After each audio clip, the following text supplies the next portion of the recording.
Followers believe that decoding its ancient texts will reveal the answers to the greatest mysteries of life.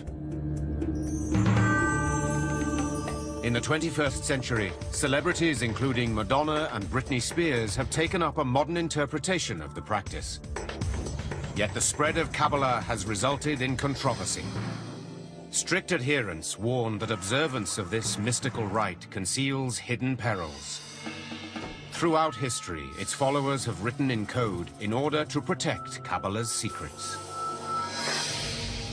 How many levels of understanding are there? Maybe infinite. So the more you have to decode the past, to decode the text, the more mystical it is, the harder it is to decode.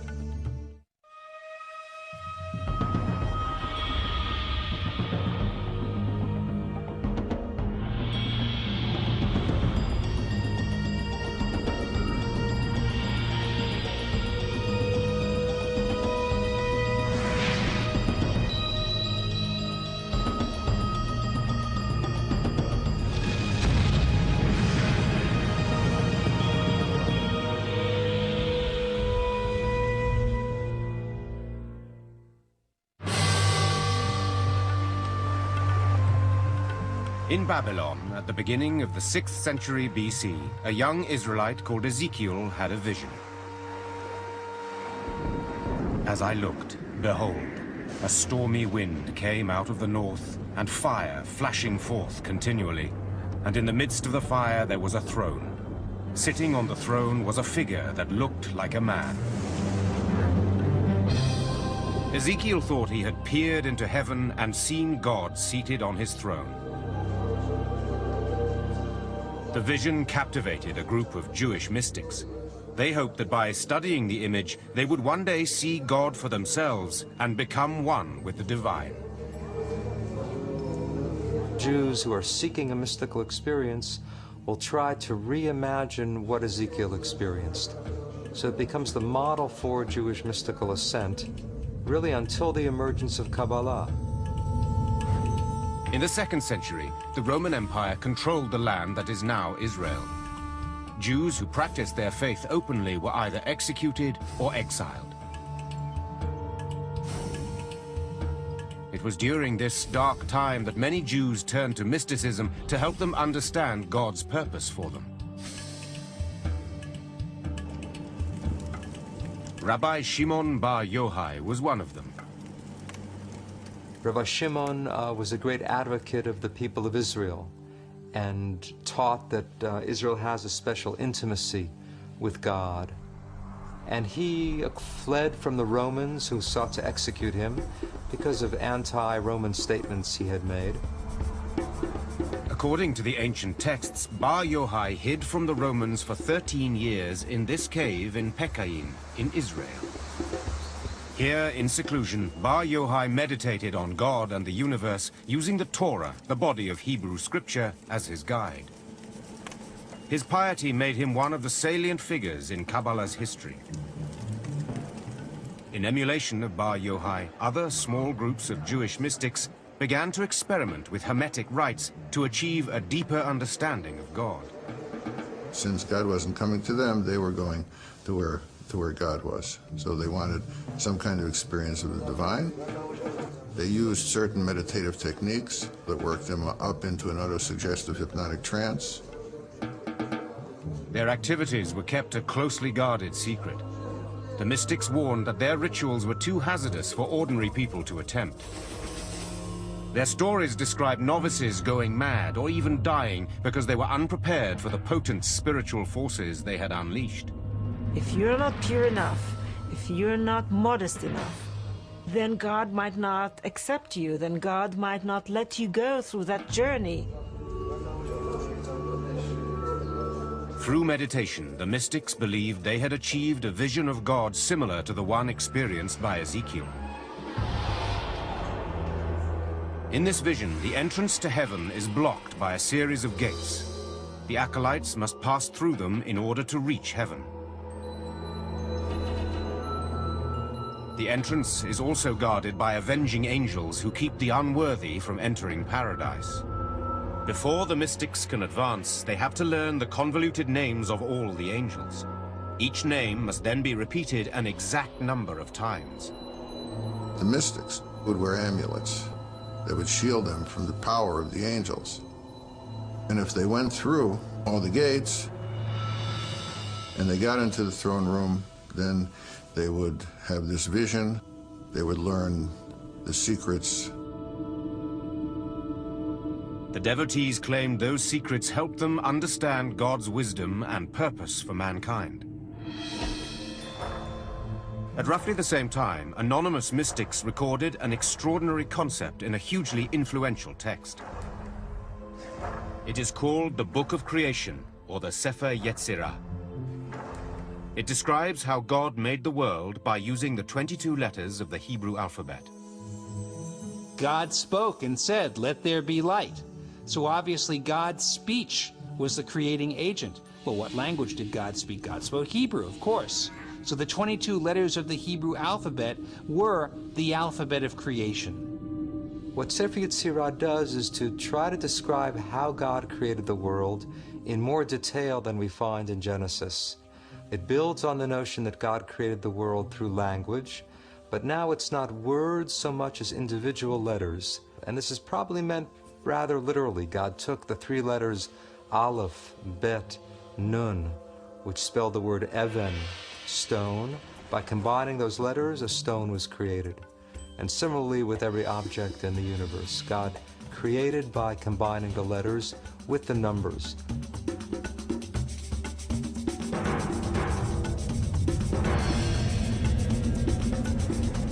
Rabbis believed the teachings of the Sefer Yetzirah were too powerful for ordinary folk to experience, and they were kept hidden from view. The Book of Revelations remained concealed for hundreds of years.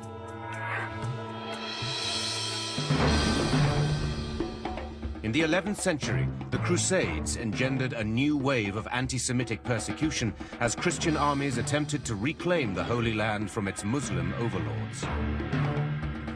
Fleeing from torture and persecution, Jews scattered across Europe and the Middle East, taking their secret traditions into new territories. By the 13th century, the mystical teachings had spread to Jewish communities in the lands that are now Germany, France, and Spain. The term Kabbalah, meaning receiving in Hebrew, became widely used to describe their religious practices. We're really talking about a small group of Jewish teachers, rabbis, spiritual people who were gathering the earlier traditions, developing techniques of meditation, and reimagining God in some very startling ways.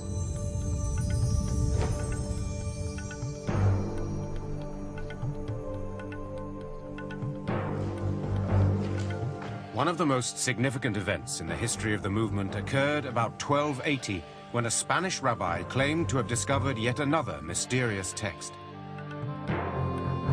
This soon became the single most important book in Kabbalah. It is called the Zohar, meaning radiance or splendor in Hebrew. It's really the masterpiece of Kabbalah. The ideas of the Zohar are very radical and very startling. Written predominantly in Aramaic, its pages are crammed with arcane symbolism and highly erotic language. By arousal below, there is similarly arousal above. Male and female unite. Desire prevails. Worlds are blessed, and above and below are in joy. To this day, the identity of the author of the Zohar remains unknown. Many Kabbalists believe that Rabbi Shimon Bar Yochai received divine inspiration to write the Zohar while living in his cave during the 2nd century. Others suspect that the manuscript was written 1,000 years later, possibly by a Spanish Kabbalist, or perhaps by a group of radical rabbis. It's in a way written by someone in Aramaic who didn't really know Aramaic that well. And you also strangely find words in medieval Portuguese and Spanish in the Zohar. So the question scholars have been wrestling with for a couple of hundred years now is, who wrote it and how did it come to be?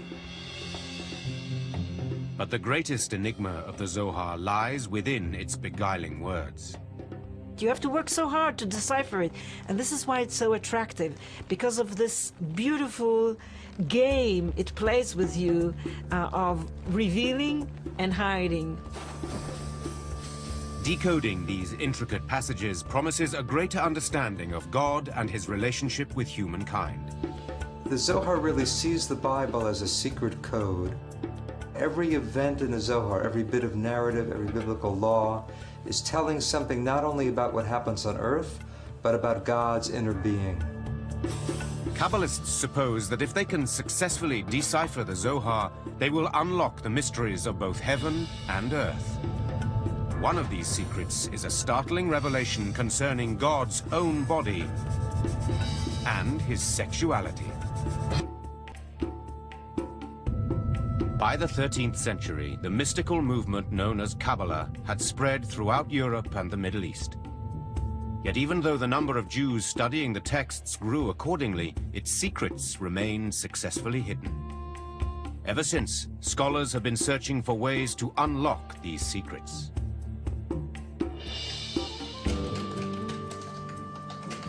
In Berkeley, California, Daniel Mack works, surrounded by copies of the Zohar, the most revered manuscript in Kabbalah.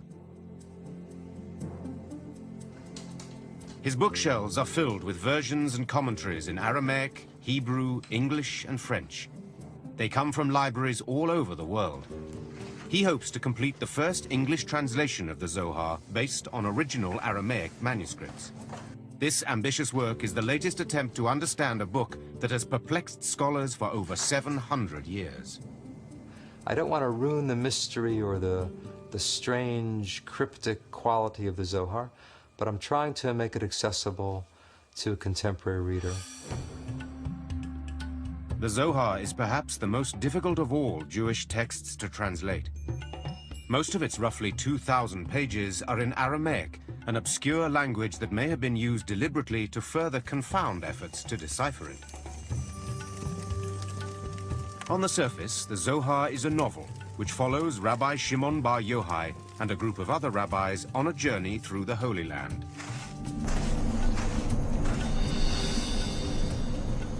They wander through the hills of Galilee, sharing their secret teachings, sometimes running into strange characters on the road. Kabbalists assert that the narrative contains clues that can explain hidden meanings in the Torah, the Hebrew scriptures.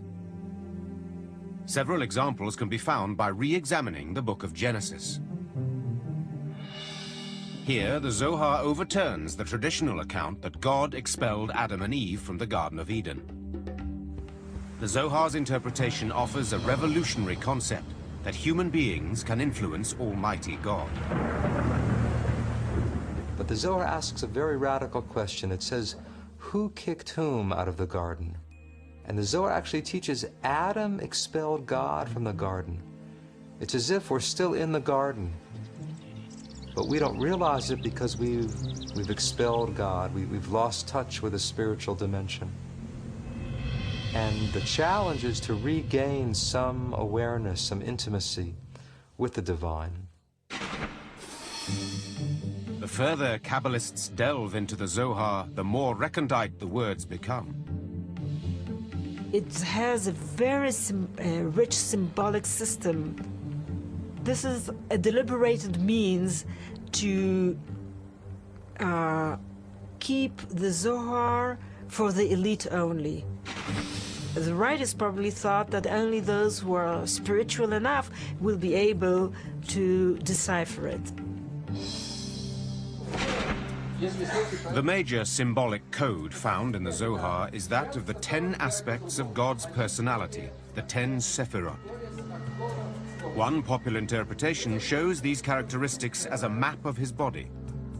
Kabbalists believe that if they can understand the anatomy of the deity, then they can learn how his power operates.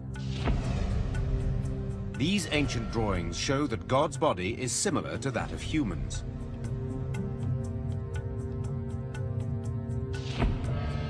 The top symbolizes his head, which is the source of will, wisdom, and understanding. Below are symmetrically arranged organs and limbs, representing love, power, beauty, eternity, and splendor. The most controversial element of the diagram indicates sensuality. The ninth part of God, called the foundation, is the phallus, the procreative life force of the universe. But according to the Sephirot, he also has female components. The final element, often called Shekinah, is depicted as the feminine side of God. This image challenges the conventional worldview of a strictly masculine supreme deity. What we find for the first time is that this feminine aspect, the feminine consort of God, is divine and is part of the divinity. So to unite the male and female halves of God, this becomes the goal of the whole system of the Sephirot. And the Zohar describes that union in very graphic terms. There really is a romance within God and a sexual union, and that's a striking element of the Zohar, probably led to its wide appeal in some ways. This complex system supported the Kabbalist theory that human beings can affect divine action. Students of the Zohar believe that human actions can unite the masculine and feminine halves of God. How are the two halves of God united? Through human virtue, through loving one's neighbor, through helping the poor, through observing the Sabbath, through various interpersonal and ritual commandments, one brings together these two halves of God. You might say that this is how we actualize the divine potential in the world. The idea that God is dependent on man clashes headlong with traditional religion that sees God as omniscient and omnipotent. We, and this is, I think, an extraordinary idea of the Kabbalists, we have the ability, through the performance of sacred deeds, to nurture God, to influence God, to affect God, to be able to affect the divine disposition, which then will affect the flow down of divine grace to our world. But accordingly, the wickedness of humans can also create disorder. In this case, human misdeeds, human unethical conduct, human evil empowers the cosmic evil, or somehow ruins the harmony within God and stimulates evil in the universe. Another radical idea encrypted in the Zohar is that even a seemingly insignificant verse in the Hebrew scriptures can reveal how God feels and acts. In the Zohar, they read the Bible not only as a story about human beings, what's going on in human affairs, but they also read it on a mystical level as a story about what's going on within the inner life of God. According to the Zohar, biblical characters are often metaphors for God's own thoughts and decisions. The quality of loving kindness, for instance, came to be associated with Abraham in the Bible. So every reference to Abraham doing something was actually viewed as a reference to the role of loving kindness in the world. The Zohar also scrutinizes biblical... I'm a ref being chased out of town after the worst game of my career. You forget one down and the whole stadium turns on you.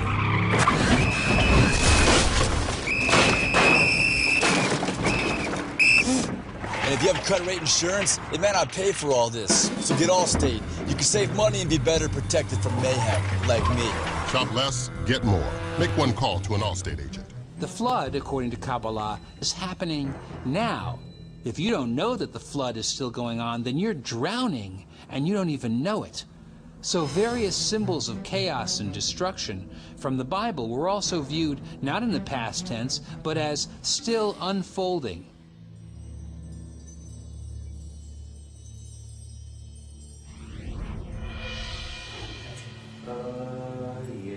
While mystics continued to explore the secret codes of the Zohar, another 13th century Spanish Kabbalist was devising a new method for uniting the human self with the divine. Abraham Abulafia's technique involved intense meditation and a discipline not unlike yoga. His followers used precise hand and head movements to concentrate intently on letters of the Bible's Hebrew alphabet. The most ancient idea is that God has multiple names, and these names have power. Abulafia wanted to have a reading of the Bible, according to which the entire Bible speaks solely about God, by transforming the normal Hebrew nouns and verbs into divine names. One of the divine names Abulafia employed was the 72-letter name taken from 3 verses in Exodus.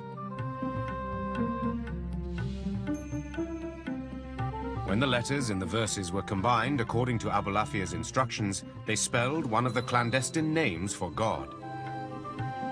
Through focused meditation on these letters, Abulafia believed the human mind and God's mind would fuse into one. Some Kabbalists claim that Moses meditated on this name in order to part the Red Sea.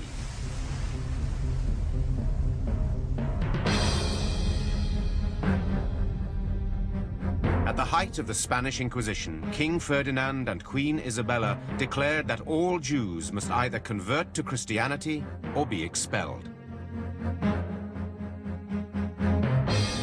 During 1492, over 100,000 Jews fled Spain.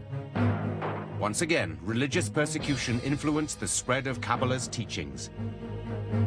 A century later, many Kabbalists would use their techniques to call forth the promised Messiah.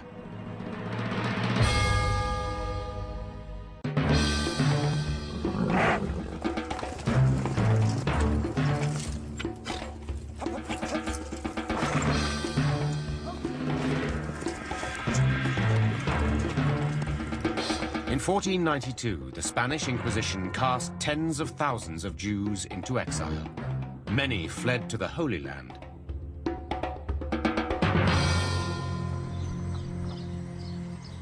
"90 miles north of Jerusalem, in Galilee, Jewish mystics known to be Kabbalists settled in the town of Safed.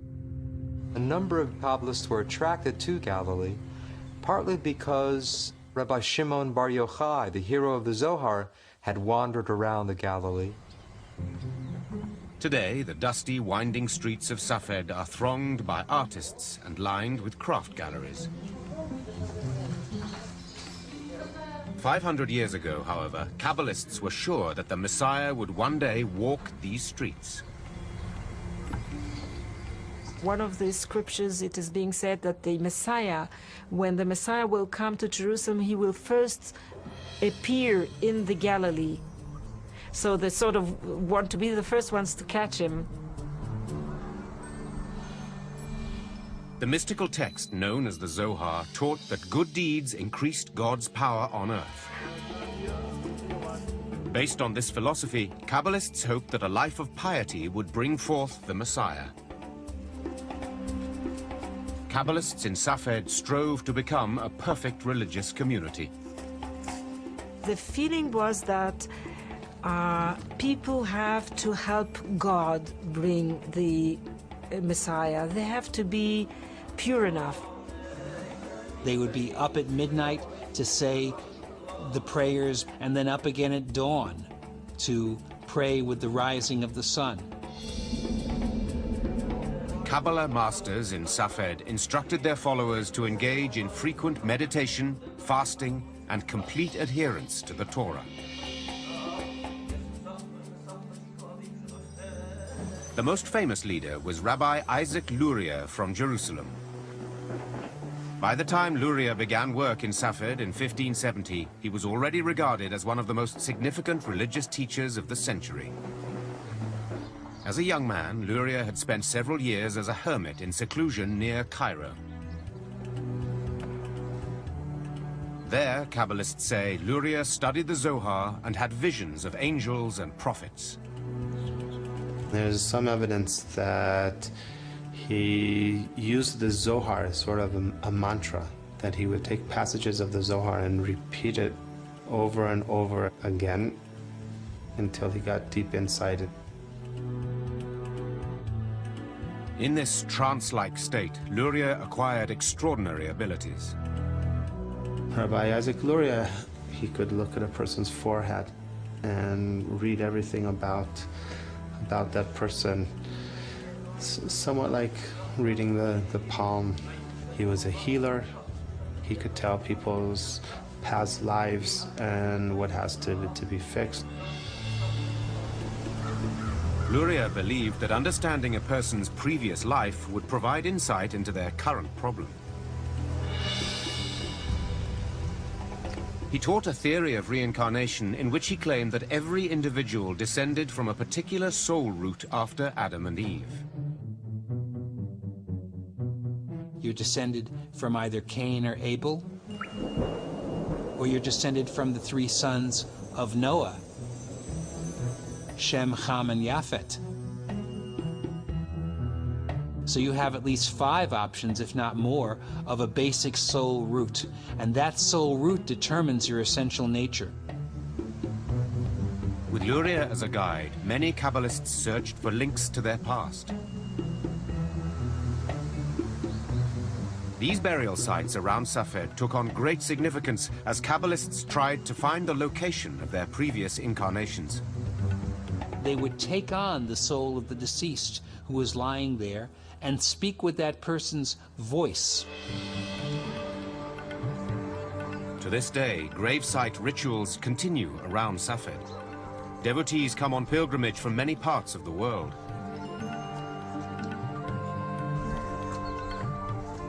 Here, followers gather at the tomb of Rabbi Shimon Bar Yochai. Some are practitioners of Luria's philosophy. One of Luria's main contributions to Kabbalah was a new concept of creation. The world only exists because God needed somebody to relate to, implying that God has some need for love, for relationship. Luria taught that the first act was not creation, but actually a withdrawal. God withdrew, you might say, in all directions from one central point, creating a kind of vacuum, an empty spot within God. According to Luria, the emptiness gave God room to create the world. He placed vessels in the void and began to fill them with divine light. In the process, he shattered several of the vessels. In this case, the creation of the world and catastrophe are tied together. You can't have creativity without destruction at the same time. Luria explained that sparks from the shattered vessels fell to earth. Everything God created contained one of these divine sparks. Human beings can reconstitute the fragments and reunite with God through good works. Our deeds can repair the upper world. And when all of those sparks are restored, then you have messianic redemption. In 1572, when Isaac Luria died of the plague, many Kabbalists feared his death was a punishment for revealing forbidden secrets. It's a blow to the expectations of redemption. After Safed sort of fades away gradually until the end of the century.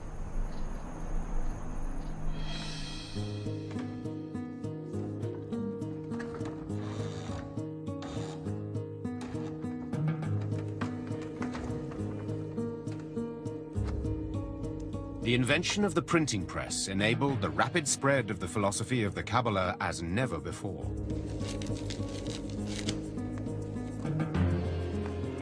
By the time of Luria's death, bound copies of the Zohar, as well as copies of manuscripts written in Safed, were available to the general public. Kabbalah seemed to have finally come out of hiding. By the 16th century, Kabbalah's mystical ideas had reached most of the Jewish communities in the world. Its followers practiced the rite throughout Europe, North Africa, and the Middle East.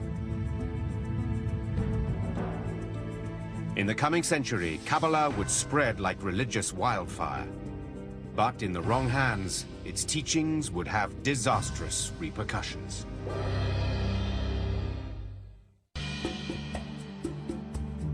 The 16th century was marked by the unprecedented spread of the Jewish mystical tradition known as Kabbalah. It began when the Zohar and other metaphysical works were translated into Latin.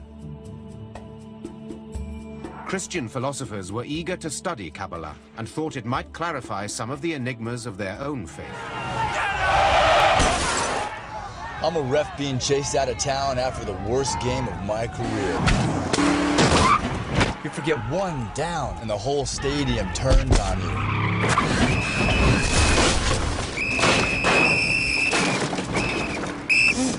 And if you have cut rate insurance, it may not pay for all this. So get Allstate. You can save money and be better protected from mayhem, like me.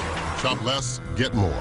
Make one call to an Allstate agent. Kabbalah, especially as the Zohar is perceived as a text that was written more or less in that period of Jesus Christ.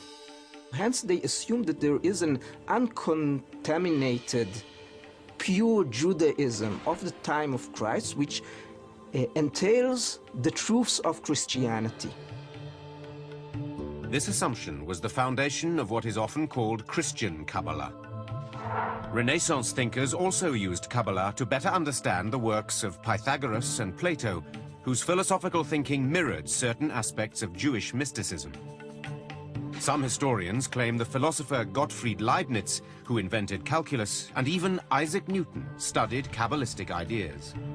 I wouldn't assume that modern science is based on Kabbalah, but certainly the people who created modern science and modern philosophy, there was an interest in Kabbalah.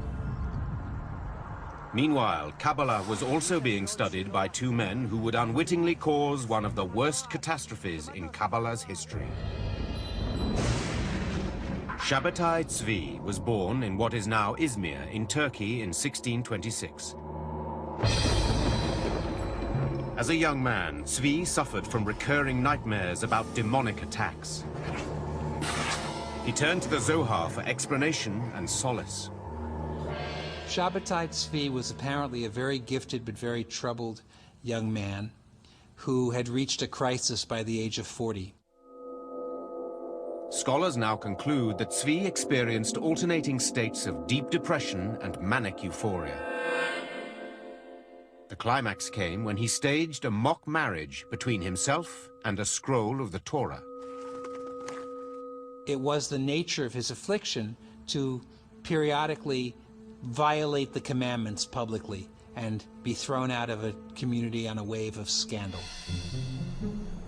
Banished by several Jewish communities in the Ottoman Empire, Tzvi fled to Jerusalem, where he wandered through the streets intoning Kabbalistic chants. In 1665, Tzvi met Nathan of Gaza, a young man who was studying Kabbalah. They spent several weeks together traveling through what is now Israel.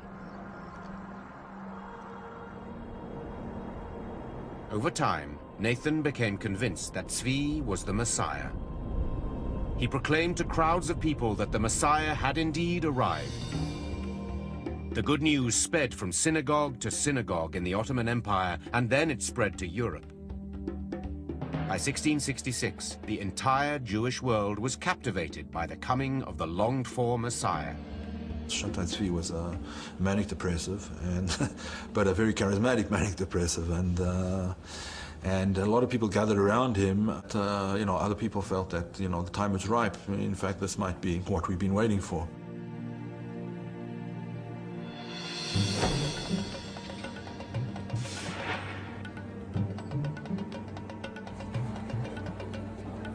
In early 1666, Ottoman soldiers arrested Tzvi and took him to the Sultan's residence. the Sultan sentenced him to death for creating a public frenzy. The Turkish Sultan gave him an offer you can't refuse, namely, convert to Islam or I'll cut your head off, because if you are the Messiah and I cut your head off, you'll be able to put it back. Now, if Shabtai Tzvi had been willing to have been martyred, this might have created another phenomenon such as Jesus. Here's the Messiah dying for his faith. But Shabtai Tzvi took the easy way out and converted to Islam. When Tzvi emerged from the palace a Muslim, a handful of supporters followed his example and converted to Islam. However, the vast majority of Jews were outraged. Orthodox Jews accused Kabbalists of heresy and blamed Kabbalah for leading them astray. I would say that one of the major effects he had was convincing people that mysticism was bad stuff, that mysticism was dangerous, that mysticism led to all kinds of terrible things. It's at that point that you have the restrictions really put into place more severely about who should study Kabbalah and how widely it could be spread. A few Kabbalistic circles continued to thrive in Eastern Europe, including a group whose practice became known as Hasidism. A rabbi and mystic called the Baal Shem Tov, or Master of the Good Name, became the leader of the Hasidic movement at the beginning of the 18th century. The Baal Shem Tov unified other mystical circles who were operating under the radar, as it were. While early Kabbalah had been reserved for the select few, Hasidism took some metaphysical elements of it and made them accessible to ordinary people. Contrary to the strict meditation and hermetic study of early Kabbalah, Hasidism emphasized the celebration of God in everyday life. It also encouraged a more open exchange of Kabbalistic ideas with other faith groups. There's a democratic impulse in Hasidism. Anyone can serve God, anyone is beloved of God, if one discovers the spark. So this idea of the hidden sparks, which had appeared in Kabbalah, now it becomes a technique of finding God in the world. Kabbalah achieved widespread popularity for the first time in the late 1600s. But when the practice became associated with a false messiah, Kabbalists across Europe and the Middle East were shunned and then ignored. For the next 250 years, Kabbalah remained dormant, languishing in the shadows of Jewish life. In the 1930s, a German historian called Gershom Scholem began to rediscover the philosophy of Jewish mysticism. He spent many, many years traveling through the libraries of Europe and cataloging and reading these manuscripts, some of which had simply not been opened for decades or in some cases centuries. You could say that he made this material accessible to the Western world. As Hitler's Third Reich spread terror throughout Europe, Jews found themselves at a loss to understand the persecution, torture, and mass murder endured by their people. Kabbalah's assertion that evil deeds throw the universe out of balance was tragically underscored by the Holocaust. With over 6 million Jews killed, the world wrote one of its darkest chapters between 1933 and 1945. Yet most Kabbalists were also hopeful that the planet could be healed. At times of crisis, at times of suffering, when people are trying to satisfy their own need for order and meaning and fulfillment, mysticism can provide some of the answer to that.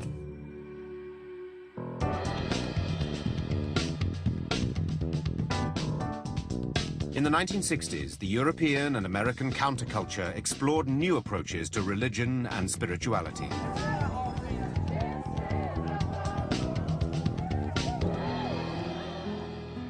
One of the seekers after truth was Philip Berg, a rabbi from New York.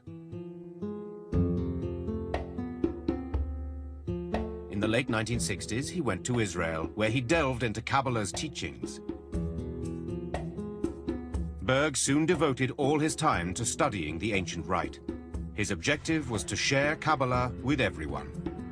He reshapes it by presenting it in a way that someone who's not versed in Kabbalistic text and doesn't know much even about Judaism can understand these ideas and apply them for his way of life.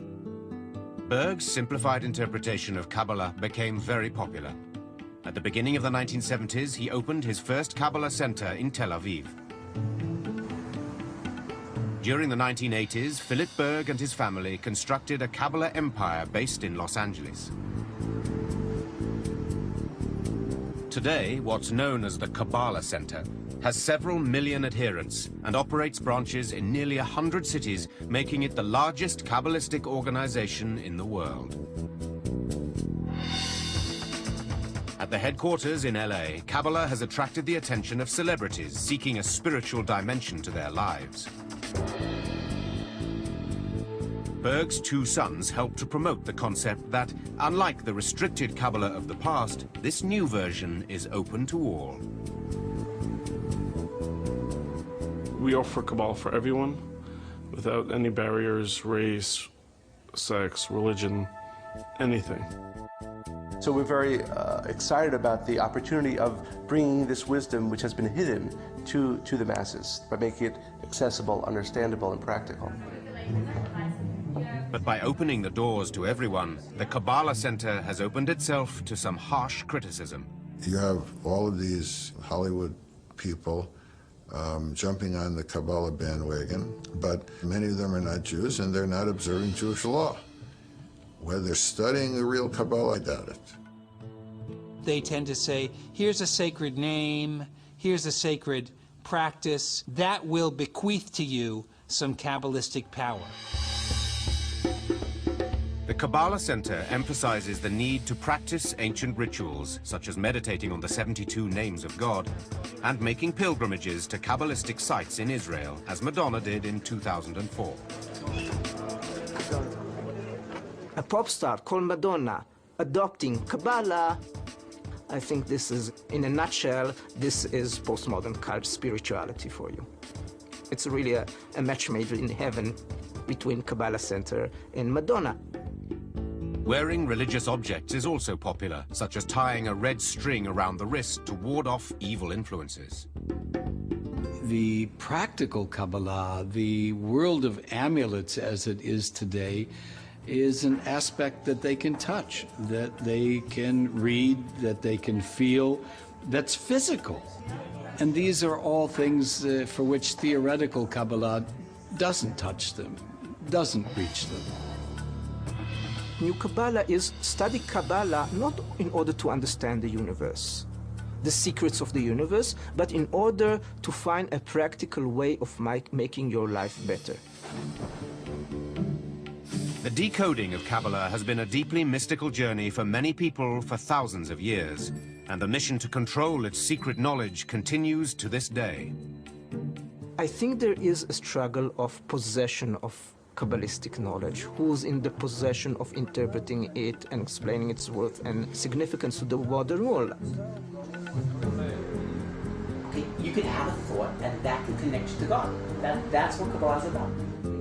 This true, serious, deep study of Kabbalah is going on and will continue.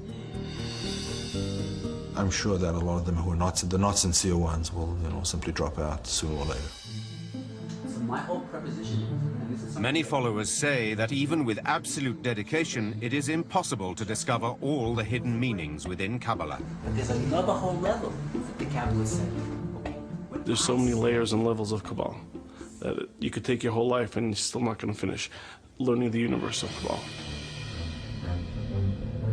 This ancient metaphysical body of wisdom will no doubt continue to reveal new marvels to the modern world.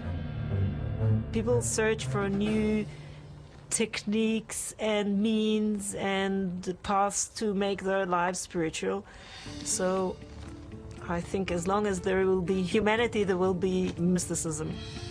It's something very ancient and something very immediate and contemporary at the same time. And I think that's what makes Kabbalah so intriguing, is that it's both new and ancient. There's questioning, why are we here in the world? There's questioning about the nature of God. And Kabbalah does promote and try to answer those questions.